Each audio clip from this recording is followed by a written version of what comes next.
So it is, Imran, if you can bear it, the thought of it, with huge, enormous pleasure and looking out all over this great arena, 500 people are now going to cling, astonishingly, to every word you say.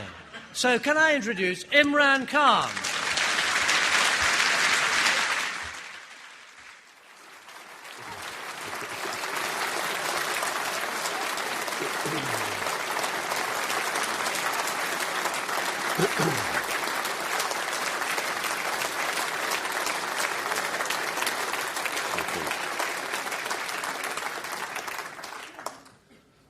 Thank you, Johnny. Johnny mentioned that I'm under a lot of pressure because of various speakers who delivered lectures before me. But Johnny should know that I learned to play under pressure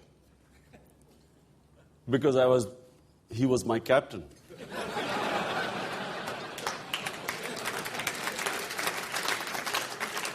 But not that he was a captain. He is the most eccentric cricketer I have ever known. You don't know what it was like playing under him. It was the most incredible experience. But I have to say that I learned something very important while playing under him. His captaincy was always trying to challenge the team.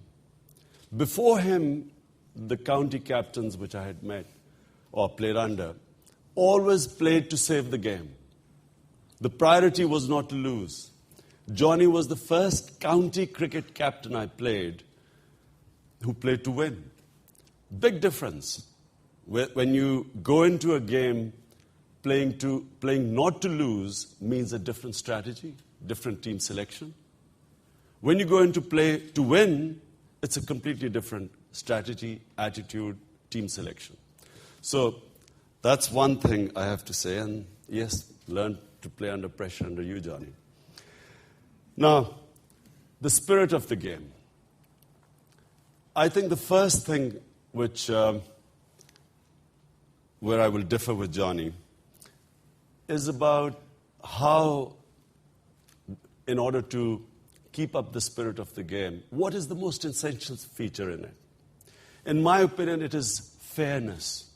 You must win the match fairly. So when I was playing, I was the first captain who started talking about neutral umpires. And I remember getting a lot of flack for it. People would, there would be a lot of criticism that this is not with the spirit of the game. This is against cricket tradition. Johnny's very traditionalist. And I'll soon go on to say how we differ there too about various things that have come up. But I always thought that a match must be won fairly and squarely. And in order to do so, you must have umpires which both teams have faith in. So we used to have this situation in Pakistan. Foreign teams coming in. We would win the matches. But the credit would not go to the team, it would go to the umpires. And we would come to England, and we would think that marginal decisions were going against us. So we would complain about the umpiring, and we would be told, English umpires make mistakes, but Pakistani umpires cheat. So that's where the idea of neutral umpires started. I thought, well, there's only one way to play the game in a fairer way. But this was a long struggle because it wasn't easy. There was a great amount of resistance to neutral umpires. And the spirit of the game suffered when I was playing. I saw incredible instances. I mean, you don't see those things anymore on the cricket field. I remember once where the West Indies were playing New Zealand. This is early 81. 81 or 80 or something like that. And I remember 6 foot 8 inches Colin Croft running into bowl. By this time, the West Indies had lost complete trust in the New Zealand umpires. And I remember he ran into bowl, and rather than, we were watching on television, rather than watching him deliver the ball, we suddenly saw the umpire flying 10 yards away. He'd hit the umpire. And then, of course, there was this famous picture of him kicking a stump out. So there was a lot of acrimony in the game. It was bad most of the time, but when Pakistan played India, it deteriorated to depths you cannot imagine. Losing against India in Pakistan was not an option. And same in India, for India to let Pakistan win wasn't an option. So whenever the teams were doing badly, they could always rely on the umpires.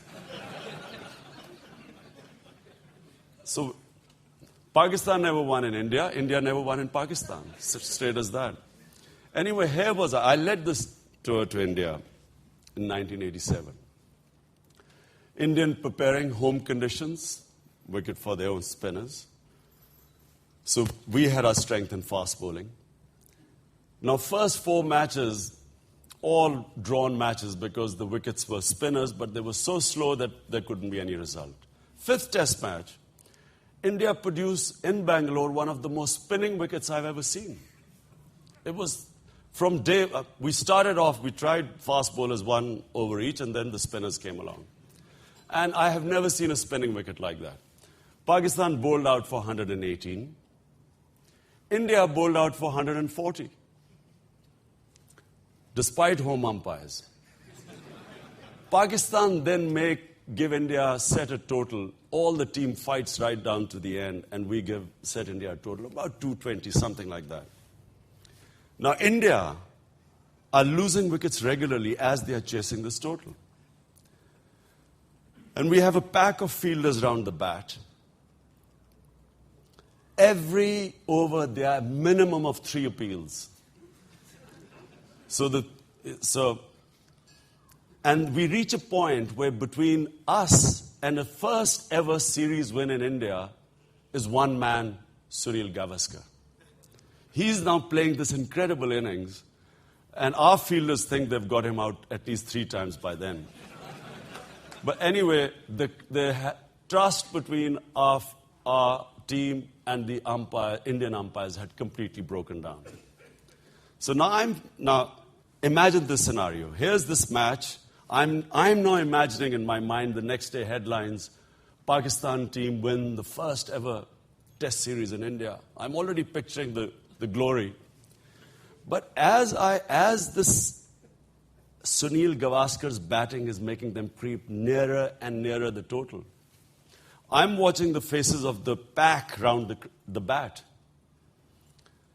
And they just made loud appeals, and the appeals went on and on. Then they would rush about 2 yards towards the umpire and then stop, appealing. Then they would go about 5 yards. When they started crossing the halfway wicket, I changed my position. Now I'm standing at mid-wicket, so I start moving in towards shortish mid-on.